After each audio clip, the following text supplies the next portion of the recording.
데이터 모델링에서요. 이제 속성 정의까지 딱 끝내고 아, 이제 다 됐다 싶을 때 있잖아요. 네, 있죠. 그때 사실은 더 봐야 할 것들이 좀 남아있다는 거죠.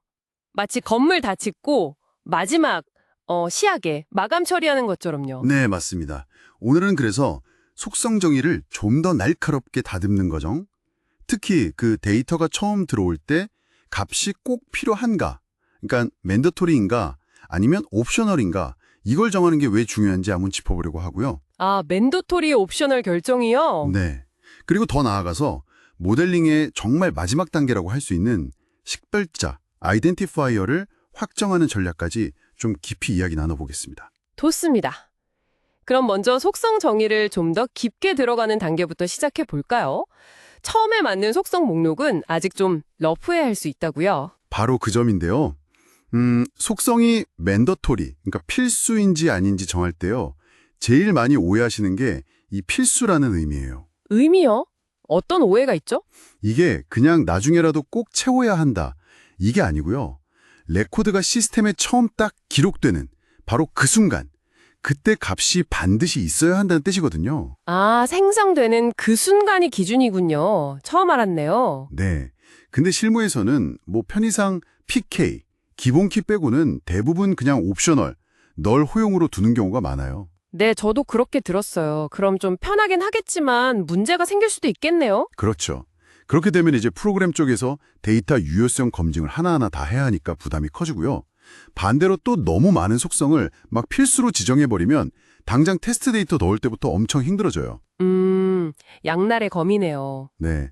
그래서 중요한 건 테이블의 제약 조건, 뭐 유니크나 넌널 같은 걸 걸기 전에요. 이 속성에 대체 어떤 값이 어떤 규칙으로 들어와야 맞는 건지 이걸 충분히 고민해야 한다는 겁니다. 그런 고민을 그럼 구체화하고 검증하는데 사례 데이터 작성이 아주 결정적이라고 하셨죠. 이게 진짜 중요한데 또 제일 많이 건너뛴다고요. 맞습니다. 실제 데이터를 표에 직접 한번 넣어보는 거예요. 사례 데이터 표 작성. 이게 군대로 치면 워게임 같은 거고요. 건축으로 치면 미니어처 만드는 거랑 비슷해요. 아, 워게임이나 미니어처요? 비유가 확 와닿습니다. 네, 적은 비용으로 미리 문제점을 막 찾아내고 설계를 보완할 수 있는 거죠. 이걸 통해서 구체적으로 어떤 좋은 점들을 얻을 수 있을까요? 여러 가지가 있는데요. 일단 모델러가 미처 생각 못한 어떤 논리적인 허점이나 모순 같은 걸 발견할 수도 있고요. 아, 설계상의 오류요? 네, 그리고 사용자, 현업이죠. 현업 담당자가 좀 잘못 이해하고 설명했던 요구사항이나 아니면 예상 못한 예외 케이스 같은 걸 발견해서 다시 확인할 수도 있고요. 사용자와의 확인도 다시 할 수 있군요. 그렇죠. 또 설계자랑 개발자 사이의 이해가 다른 부분들, 그런 간격을 줄여주고요. 개발 초기부터 좀 의미 있는 테스트 데이터를 줄 수 있어요.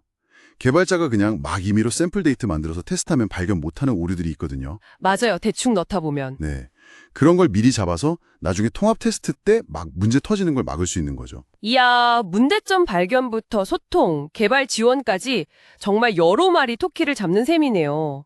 그럼 이 사례 데이터를 제대로 만들려면 어떻게 해야 할까요? 그냥 칸만 채우는 건 아닐 것 같은데요? 핵심은 이게 표본, 그러니까 representative 샘플이 되도록 만드는 겁니다. 선거 출구 조사처럼요.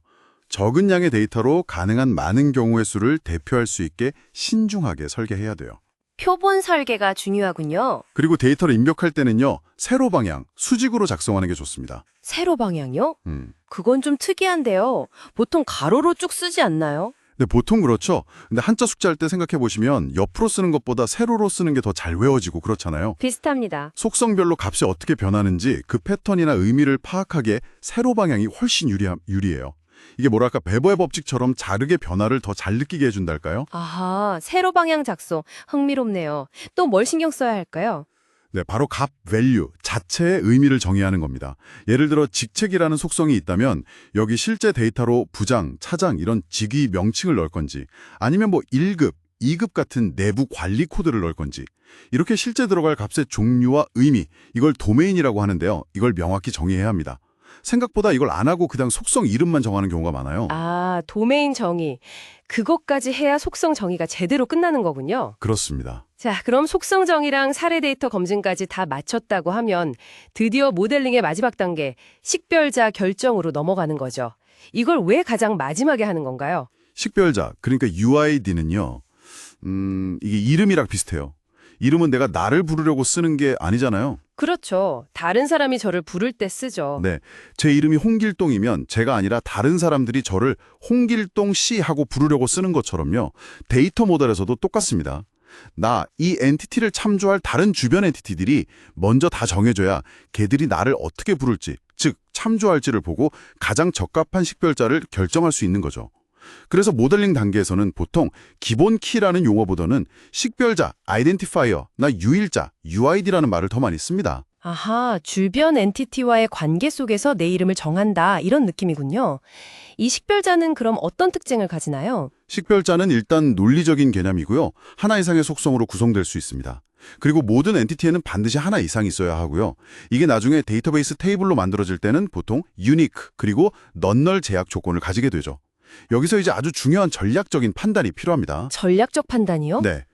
부모 엔티티로부터 식별자를 상속받을 거냐 아니면 스스로 고유한 식별자를 가지면서 관계를 단절시킬 거냐 이 결정이에요. 상속이냐, 단절이냐. 네. 마치 자식이 부모 성을 따를 수도 있지만 어떤 이유로 새로운 성을 만들어서 독립하는 것과 비슷하다고 할까요?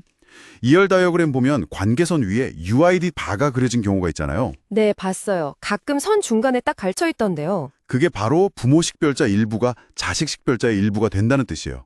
즉 외래키가 기본 키의 일부가 되는 거죠. 이 바가 없으면 그냥 단순 참조 관계, 그러니까 넌키 FK를 의미하고요.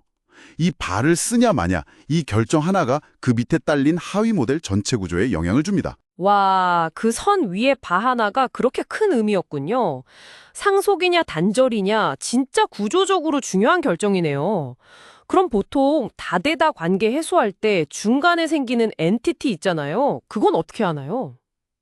그 관계 엔티티 혹은 교차 엔티티라고 부르는 거요. 그건 보통 양쪽 부모 엔티티의 식별자를 모두 상속받아서 자신의 식별자로 삼는 게 가장 자연스럽습니다.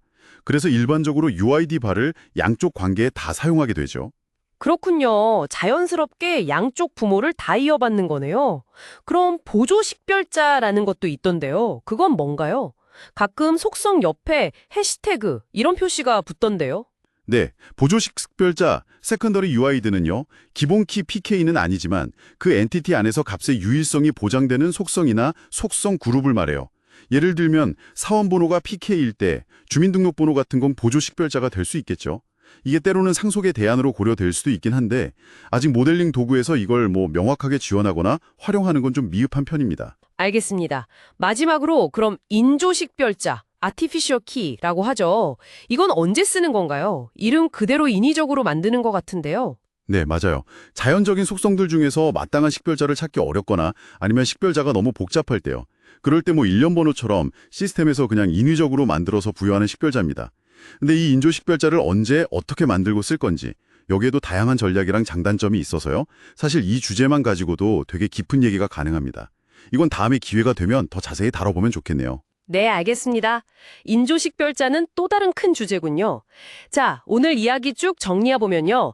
데이터 모델의 완성도를 진짜 높이려면 속성 하나하나의 의미, 그리고 맨더토리냐, 옵셔널이냐 하는 제약 조건을 명확히 해야 하고 또 사례 데이터라는 일종의 리허설이죠. 이걸 통해서 철저히 검증해야 한다는 거. 네, 그렇죠. 그리고 식별자는 그냥 단순히 유일한 값을 찾는 걸 넘어서서 전체 데이터 구조 안에서 관계와 상속 혹은 단절이라는 더 큰 그림을 보고 전략적으로 결정해야 한다는 점, 이게 핵심이었던 것 같습니다. 맞습니다. 이런 좀 세밀한 고민들이 차곡차곡 쌓여야 데이터 구조가 단단해지고 나중에 변화가 생겨도 좀 유연하게 대처할 수 있게 되는 거죠. 그럼 마지막으로 오늘 나눈 이야기를 바탕으로 여러분께 질문 하나 던져보겠습니다. 여러분이 지금 설계하고 있는 혹은 앞으로 설계할 데이터 모델에서요. 부모로부터 식별자를 물려받는 상속이 더 유리한 경우는 언제일까요?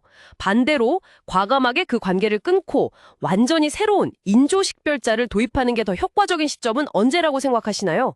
이 질문에 대한 여러분의 답이 아마 데이터 구조의 효율성과 명확성을 가르는 좋은 길잡이가 되어줄 수 있을 겁니다.